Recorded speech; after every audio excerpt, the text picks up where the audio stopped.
नमस्कार दोस्तों, मैं के गुप्ता बीएमई में आज हम चैप्टर स्प्रिंग का लेकर के आए हैं। स्प्रिंग में हम आज ख़त्म करेंगे spring introduction, classifications of spring, uses of springs and making materials, यानी कि किस प्रकार के मटेरियल से हमारे स्प्रिंग बनते हैं। उसके बाद बताएंगे हम आपको कि स्प्रिंगों की उपयोगिता कहाँ होती है। आज हम स्प्रिंग का चैप्टर क्लियर करने वाले हैं। तो सबसे पहले हम बात करेंगे स्प्रिंग होता क्या है। तो सबसे पहले स्प्रिंग देखेंगे हम।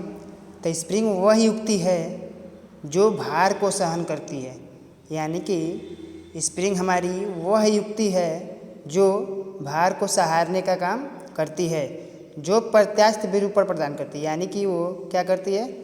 प्रत्यास्थ विरूपण प्रदान करती है, यानी कि डिफ्लेक्शन। जब कोई स्प्रिंग पर बल लगाते हैं तो फैलने लगता है, यानी कि जब हम किसी स्प्रिंग को पकड़कर खींचेंगे, यानी कि इस तरह से खींचते हैं तो क्या होता है? फैलने लगता है। जब भार को हटाते हैं तो वह अपने वास्तविक आकार में आ जाते हैं। जैसे ही स्प्रिंग को हम ऐसे दबा करके छोड़ेंगे तो क्या हो जाएगा? वो अपने वास्तविक आकार में आ जाता है। यानी कि जब वह टूट जाता है तो उसकी प्रत्यास्थ सीमा क्या होती है? समाप्त होती है। यानी कि उसका विरूपण क्या होगा? प्रत्यास्थ सीमा समाप्त हो जाएगी। ऐसे में हम चित्र नंबर 1 देखेंगे। इसमें चित्र नंबर 1 में देखिए, ये स्प्रिंग है। क्लियर? तो स्प्रिंग हमारा यहाँ से स्प्रिंग देखिए, ये इसमें कुंडलियाँ लगी हुई हैं। क्लियर? यदि हम ऊपर से इसको प्रेस देते हैं, ऊपर से क्या देते हैं? पावर देते हैं। ऐसे यदि हम ऊपर से दबाव देंगे तो क्या होगा? ये इसकी कुंडलियाँ आपस में क्या होंगी?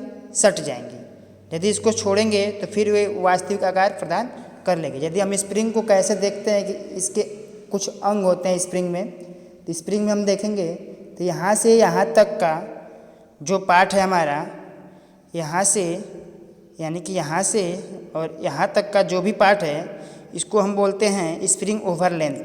यानी कि अब आगे देखेंगे तो यहाँ से लेकर के यहाँ तक की लंबाई हमारी बोली जाती है कॉइल ऑफ लेंथ, यानी कि कॉइल की लंबाई कितनी है। अब बात करते हैं कॉइल की थिकनेस की। तो यहाँ से एक कॉइल की जो मोटाई है हमारी थिकनेस की, तो ये हमारी क्या होगी? कॉइल की थिकनेस। अब बात करते हैं इसकी डाया की। तो यहाँ से लेकर के यहाँ तक की लंबाई हमारी क्या कहलाती है? Main dia. अब बात करते हैं पूरे स्प्रिंग की डाया की, यानी कि जो जहाँ तक हमारा कॉइल घुमा हुआ है वहाँ तक की बात करते हैं, तो ये हमारी क्या है? Outer dia of spring. हम बात करते हैं कि स्प्रिंग क्या होता है। तो हम बताए हैं दोस्तों कि स्प्रिंग वह युक्ति है जो भार को सहन करती है, यानी कि जो भार को सहारने का काम करती है। यदि हम किसी स्प्रिंग में बल लगाते हैं तो क्या होता है? उसकी जितनी भी कुंडलियाँ होती हैं आपस में डिफ्लेक्शन हो जाती है, यानी कि चिपक जाती है। जैसे बात करते हैं, यदि कोई लोड है, यदि इस स्प्रिंग को ऐसे देखते हैं लोड हमारा ऊपर से लगेगा तो ये स्प्रिंग की जो कुंडली दिख रही है ऊपर, ये यहाँ पे आके चिपक जाएगी। क्लियर? तो हमारा स्प्रिंग क्या है? वो स्प्रिंग वह युक्ति है जो भार को सहारती है। क्लियर? अब बात करेंगे टाइप्स ऑफ स्प्रिंग की, यानी कि क्लासिफिकेशंस ऑफ स्प्रिंग का वर्गीकरण। स्प्रिंग का वर्गीकरण कैसे किया गया है इसके बारे में बताएंगे हम। तो आकृति के आधार पर स्प्रिंग का वर्गीकरण निम्न प्रकार से किया जाता है। सबसे पहले बताएंगे हेलिकल स्प्रिंग, यानी कि कुंडलीदार स्प्रिंग क्या होता है। तो सबसे पहले कुंडलीदार स्प्रिंग देख लेंगे हम। तो इस प्रकार के स्प्रिंगों का, यानी कि इस प्रकार के जो स्प्रिंग होते हैं वे वर्गाकार, वृत्ताकार, आयताकार, काट के तारों, कुंडलियों के आकार में मोड़कर बनाए जाते हैं। यानी कि तारों को काट करके कुंडलियों के आकार में मोड़ करके बनाए जाते हैं। तो हमारा ये क्या होगा? Helical spring. क्लियर है? तो सबसे पहले देख लेंगे यहाँ पे हेलिकल स्प्रिंग का एक उदाहरण है। हेलिकल स्प्रिंग को 3 भागों में बांटा गया है, जैसे plane helical spring, conical helical spring, टॉरिज helical spring, torsion helical spring, मरोड़। क्लियर। बात करते हैं प्लेन हेलिकल स्प्रिंग की। तो यह स्प्रिंग एक लंब बेलन के ऊपर तार की अक्ष कुंडली के आकार में मोड़ी जाती है। क्या कहलाती है? सरल कुंडलीदार स्प्रिंग। यानी कि ये पेन है हमारा, ये वर्गाकार है या आयताकार है या वृत्ताकार है। तो हम देख रहे हैं कि ये पेन हमारा क्या है? वृत्ताकार है। क्लियर। इस पर हम यदि कुंडलिया को लपेट दें, ऐसे ऐसे करके लपेट दें, ऐसे ऐसे करके लपेट दें, यदि उसको बाद में निकालते हैं तो हमारा इस प्रकार की क्या होती है? स्प्रिंग बन करके तैयार होती है। यानी ये हमारी क्या है? Plain spring. क्लियर। इसी तरह से बात करते हैं, अब प्लेन स्प्रिंग को 2 भागों में बांटा गया। प्लेन स्प्रिंग को 2 भागों में बांटा गया। समझ में आ रहा है ना दोस्तों? देखिए सबसे पहले बात करते हैं तो प्लेन स्प्रिंग में 2 भाग हैं। जैसे में देख लीजिए यहाँ पे, एक होता है टेंशन स्प्रिंग यानी कि तनाव कुंडलदार स्प्रिंग, दूसरा होता है कंप्रेशन हेलिकल स्प्रिंग यानी कि संपीड़न कुंडलदार स्प्रिंग। क्लियर। तो यह स्प्रिंग, अगर तनाव कुंडलदार स्प्रिंग की बात करते हैं तो यह स्प्रिंग भारों को सहने के लिए बनाई जाती है। यानी कि यह स्प्रिंग जो होती है हमारी, वो भारों को सहने के लिए बनाई जाती है। यानी कि हम बताए हैं कि स्प्रिंग क्या होती है। सबसे पहले स्प्रिंग आपका इंट्रोडक्शन आया था, उसमें बता रहे थे कि स्प्रिंग का काम क्या है? भार को सहने का काम होता है। यानी कि कितना भी लोड लगे वो स्प्रिंग उसको सहन में सक्षम होगी। यानी कि स्प्रिंग तनाव भारों को सहने के लिए बनाई जाती है। इसकी कुंडलियाँ आपस में एक दूसरे से सटी हुई रहती है। सबसे मेन टॉपिक यहाँ पे देखेंगे हम, इसकी कुंडलियाँ क्या रहती हैं? आपस में सटी हुई रहती हैं। ये क्या कहलाती हैं? हमारी तनाव कुंडलदार स्प्रिंग यानी कि टेंशन हेलिकल स्प्रिंग। जैसे में देख लीजिए, ये हमारी कुंडलियाँ क्या है? आपस में चिपकी हुई हैं। यदि ऊपर से लोड लगता है, ऊपर से यदि लोड लगाएंगे हम, ऐसे लोड लग रहा है ऐसे, तो क्या होगा? इसकी कुंडलियाँ आपस में क्या होंगी? सट जाएंगी। यहाँ पे लिखा है, एकदम मस्त टॉपिक लिखा है यहाँ पे।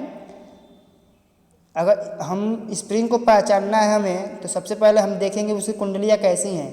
जैसे में देख लीजिए, इसमें लिखा है यह स्प्रिंग तनाव भारों को सहने के लिए बनाई जाती है। इसकी कुंडलियाँ आपस में एक दूसरे से सटी हुई क्या होती है? एक दूसरे से सटी हुई रहती है। तो क्या कहलाता है हमारा? तनाव कुंडलीदार स्प्रिंग। क्लियर। तनाव कुंडलीदार स्प्रिंग। क्लियर।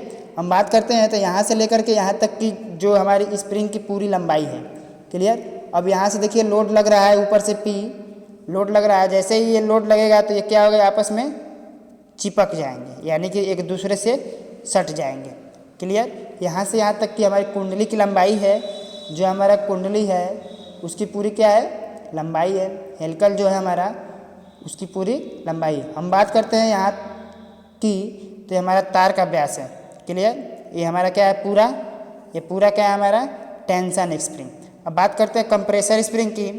तो कंप्रेशन स्प्रिंग में देखेंगे, कंप्रेशन हेलिकल स्प्रिंग, यह स्प्रिंग संपीड़न भारों को वहन करने के लिए बनाई जाती है। यानी कि यह स्प्रिंग जो कंप्रेसर वाले भार होते हैं उसको सहन करने के लिए बनाई जाती है, जिसकी कुंडलियाँ एक दूसरे से दूर दूर रहती हैं। यानी कि इसमें क्या था?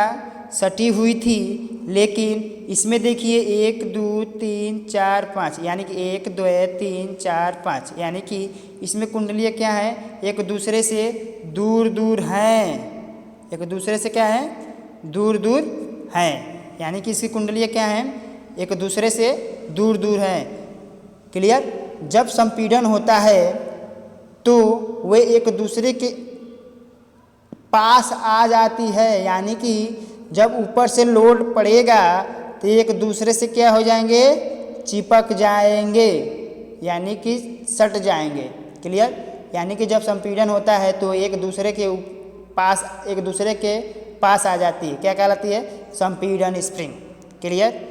स्प्रिंग हम बताए हैं, सबसे पहले स्प्रिंग का इंट्रोडक्शन हुआ था जो, तो उसमें हम बता रहे थे कि स्प्रिंग वह युक्ति है जो भार को सहन करने का काम करती है। उसी तरह से जो भी टाइप्स है सेम टू सेम आएंगे, लेकिन हम अगर स्प्रिंग को पहचानना है तो हम इस स्प्रिंग को आकृति के आधार पर भी या परिभाषा के आधार पर भी हम पहचान सकते हैं। तो हम बात करते हैं दूसरा कॉनिकल हेलिकल स्प्रिंग यानी कि शंक्वाकार स्प्रिंग। ये वे स्प्रिंग होते हैं जो तार के अक्ष के ऊपर बनाई जाती है, यानी कि ये स्प्रिंग तार के अक्ष के ऊपर बनाई जाती है, इसे हम शंक्वाकार स्प्रिंग कहते हैं। तथा इसका दूसरा नाम टेलीस्कोपिंग स्प्रिंग भी है, यानी कि ये स्प्रिंग जो दिखने में क्या हो, शंक्वाकार हो। क्लियर, शंक्वाकार हो, यानी कि इसके अक्ष के ऊपर क्या होता है, तार के अक्ष के ऊपर बनाई जाती है। क्लियर, यह स्प्रिंग क्या, इसका स्प्रिंग का दूसरा नाम क्या है, टेलीस्कोपिंग स्प्रिंग भी है। अगर इसको पहचानेंगे तो क्या होगी, शंकु के आकार की होगी। क्लियर, अब बात करते हैं दूसरा जो था हमारा स्प्रिंग का वर्गीकरण में, जो क्लासिफिकेशन ऑफ स्प्रिंग था हमारा, उसमें दूसरा था आपका स्पाइरल स्प्रिंग, यानी कि दूसरा क्या था, स्पाइरल स्प्रिंग। क्लियर, स्पाइरल की बात करें तो स्पाइरल मतलब होता क्या है, एक तरफ से हम मकड़ी का जो जाल होता है देखे हैं ना, मकड़ी वाला जो स्पाइरल का जो जाल होता है वो एक तरफ से हो जाएगा। जैसे में देखेंगे स्पाइरल स्प्रिंग में, तो ये स्प्रिंग मरोड़ स्प्रिंग के अंतर्गत आते हैं, यानी कि जिसे एक स्पाइरल के आकार में मोड़ा जाता है। जैसे देख लीजिए ये स्प्रिंग क्या है, स्पाइरल के आकार में मुड़ा हुआ है, ये हमारा स्पिंडल है। क्लियर, ये हमारा घुमाव का बल जो लग रहा है, घुमाव कर रहा है, वो है। क्लियर, तो हमारा क्या है, इस प्रकार के स्प्रिंग हमारे क्या कहलाते हैं, स्पाइरल स्प्रिंग। अब बात करते हैं लीफ स्प्रिंग की। आप लोग इसको देखने को मिला होगा, ये भी देखने को, सभी स्प्रिंग देखने को लिए मिला होगा आपको, लेकिन आपको उसका नाम पता नहीं है। तो बात करते हैं पत्तीदार स्प्रिंग की। तो लीफ स्प्रिंग, ये स्प्रिंग विभिन्न लंबाई की आयताकार पत्तियों के द्वारा तथा बोल्टों को जोड़ करके बनाया जाता है, यानी कि ये स्प्रिंग विभिन्न लंबाई की आयताकार पत्तियों को क्लैंपों और बोल्टों द्वारा जोड़कर बनाया जाता है, यानी कि जो क्लैंप होते हैं हमारे बोल्ट और नटों के द्वारा क्या होते हैं, जोड़ करके बनाए जाते हैं। ये स्प्रिंग मोटर गाड़ी, ट्रकों में ब्रेक लगाने के लिए तथा झटका सहने के लिए किया जाता है, और इसका काम, स्प्रिंग का काम भारों को सहन करने के लिए किया जाता है, यानी कि इस स्प्रिंग का काम क्या होता है, भारों को सहन करने के लिए किया जाता है। ये स्प्रिंग विभिन्न लंबाई की आयताकार पत्तियों को क्लैंपों और बोल्टों द्वारा जोड़कर बनाया जाता है, यानी कि देखिए जैसे में यहाँ पे यदि पार्ट्स की बात करें, जो पत्तीदार स्प्रिंग है हमारी लीफ स्प्रिंग है, इसके पार्ट्स की बात करें तो जो सबसे ऊपरी वाली पत्ती है वो हमारी मास्टर पत्ती बोली जाती है। क्लियर, यानी कि सबसे ऊपरी वाली पत्ती क्या है, मास्टर पत्ती है। क्लियर, अब बात करें ये वाला, तो ये हमारा रिबाउंड क्लिप है। क्लियर, यानी कि पत्तियों को जकड़ा हुआ है, पकड़ा हुआ है। क्लियर, अब बात करेंगे ये हमारा जो बीच वाला दिख रहा है, ये हमारा केंद्र बोल्ट है, यानी कि सेंटर वाला एक बोल्ट लगा हुआ है। क्लियर, अब बात करते हैं यहाँ पे यू बोल्ट, यानी कि जो ये आकृति दिख रही है हमारी, जो सभी पत्तियों को क्या की है, बांधी हुई है, यानी कि जकड़ा हुआ है, नट बोल्ट के द्वारा कसा हुआ है, ये हमारे क्या है, यू बोल्ट बोलते हैं। ये हमारी क्या है, रिबाउंड क्लिप है। ये E2 है, ये आँख बोलते हैं इसको हम बोलते हैं आँख। क्लियर, हम बात करते हैं लीफ स्प्रिंग की। तो लीफ स्प्रिंग वे होती हैं जो लंबाई में आयताकार पत्तियों को क्लैंपों और बोल्टों द्वारा जोड़कर बनाया जाता है। ये स्प्रिंग मोटर ट्रकों में ब्रेक लगाने के लिए तथा झटका सहन करने के लिए किया जाता है, यानी कि इस स्प्रिंग का उपयोग भारों को सहन करने के लिए किया जाता है या झटके को सहन करने के लिए किया जाता है। क्लियर, अब बात करेंगे ब्लॉक स्प्रिंग की। देखिए इसमें हम बात करते हैं तो स्प्रिंग का इसमें डेरिवेशन नहीं है, हम सिर्फ इसमें थ्योरी बता रहे हैं। डेरिवेशन हम बताएंगे जैसे ही मौका मिलेगा, क्लास ओपन होगा वैसे ही हम आपको बताएंगे डेरिवेशन और न्यूमेरिकल। क्लियर, लेकिन सबसे पहले बात करते हैं ब्लॉक स्प्रिंग की। तो डेरिवेशन देखिए यहाँ पे लिखा है नोट में, इसका डेरिवेशन बाद में होगा, यानी कि इसका डेरिवेशन कब होगा, बाद में होगा। कॉलेज ओपन होगा तो होगा, ठीक है। जैसे ही ओपन होता है तो आपको कॉलेज खोल दिया जाएगा, आपका कॉलेज खुलेगा जैसे ही, वैसे ही डेरिवेशन होगा। ठीक है। ब्लॉक स्प्रिंग की बात करते हैं। हमारा जो तीसरा था, एक मिनट रुकेंगे आप लोग। इसमें जो तीसरा हमारा था क्लासिफिकेशन ऑफ स्प्रिंग में, चौथा स्प्रिंग जो था ब्लॉक स्प्रिंग, यानी कि जो हमारा ब्लॉक स्प्रिंग था ये इस प्रकार से है। जैसे में इस स्प्रिंग का उपयोग झटकों को सहन करने के लिए तथा कंपनों को कम करने के लिए किया जाता है। यानी कि हम बताए हैं आपको स्टार्टिंग में कि जो भी स्प्रिंग होगी वो झटकों को और भारों को सहन करने के काम करेगी। यानी कि वो भारों और झटकों को सहन करने का काम करता है। यानी कि स्प्रिंग जो भी हो, ये स्प्रिंग रबड़ तथा अन्य विरूपण पदार्थों के ब्लॉकों के रूप में होते हैं। जैसे आप लोग देखे हैं, सोफा वगैरह देखे हैं, जो उस पर गद्दा लगाया जाता है, जैसे आप लोग देखते हैं उसमें सोफ़ा वगैरह में लगाया जाता है। क्लियर। तो हमारा क्या है, ब्लॉक स्प्रिंग। क्लियर। अब बात करते हैं कि स्प्रिंग मटेरियल्स, मतलब स्प्रिंग को बनाने में क्या क्या मटेरियल्स लगते हैं, कौन कौन से मटेरियल्स लगते हैं। तो बात करेंगे स्प्रिंग मटेरियल्स की। तो spring carbon steel, manganese steel, nickel steel, silicon steel, vanadium steel तथा बेदाग स्टील, यानी कि कार्बन की मात्रा 3-5% और बाकी के क्या रहते हैं, manganese steel, nickel steel, silicon, vanadium तथा बेदाग स्टील के बनाए जाते हैं। यानी कि स्प्रिंग के पदार्थ जो हैं वो इस प्रकार से हैं। सबसे पहले spring carbon steel, manganese steel, nickel steel, silicon steel, vanadium steel तथा बेदाग स्टील के बनाए जाते हैं। यानी कि जो भी स्प्रिंग बनाए जाते हैं इन मटेरियल्स से बनाए जाते हैं। क्लियर। इन पदार्थों से बनाए जाते हैं। क्लियर है। स्प्रिंग की उपयोगिता बात करेंगे, यूटिलिटी ऑफ स्प्रिंग, यानी कि स्प्रिंग की उपयोगिता क्या है, कि इसकी उपयोगिता निम्न प्रकार से या निम्न कार्यों में की जाती है। जैसे में देखेंगे, ऊर्जा को संचित करने में, जैसे खिलौनों आदि की चाबियों में, घड़ियों में, स्टार्टर में, सर्किट ब्रेकर में इत्यादि में। जैसे में आप लोग देख सकते हैं कि जो बच्चों के खिलौने होते हैं उनकी चाबी को ऐंठने में तथा घड़ियों के स्टार्टर में, जो घड़ी की टिक टिक टिक टिक की आवाज़ आती है स्टार्टर में, उसमें भी हमारा स्प्रिंग लगा होता है। क्लियर। तो बात करेंगे आगे बलों को मापने के लिए गेजों में। जैसे आप लोग देखे हैं गेज जो होते हैं वो स्प्रिंग से क्या होते हैं, जुड़े हुए होते हैं। तो बलों को मापने के लिए गेजों में उपयोग में किया जाता है। क्लियर। कंपनों को अवशोषित करने में, यानी कि झटकों को सहने में, यानी कि यदि हमारी मशीन कंपन कर रही है तो उसमें यदि स्प्रिंग लगा लेते हैं तो कंपन कम होता है। क्लियर। दो मिलने वाले अवयवों में सापेक्ष गति को नियंत्रण करने में, यानी कि जो सापेक्ष गति है हमारी घुमाव गति को रोकने के में काम किया जाता है। क्लियर।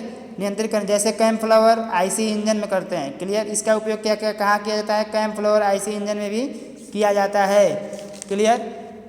ठीक है दोस्तों, आज हमारा स्प्रिंग का जो चैप्टर था कंप्लीट हुआ। यदि किसी को नहीं समझ में आता है तो आप बताएंगे, हमें कमेंट करेंगे ग्रुप में कि सर हमको ये नहीं आ रहा है, ये नहीं आ रहा है।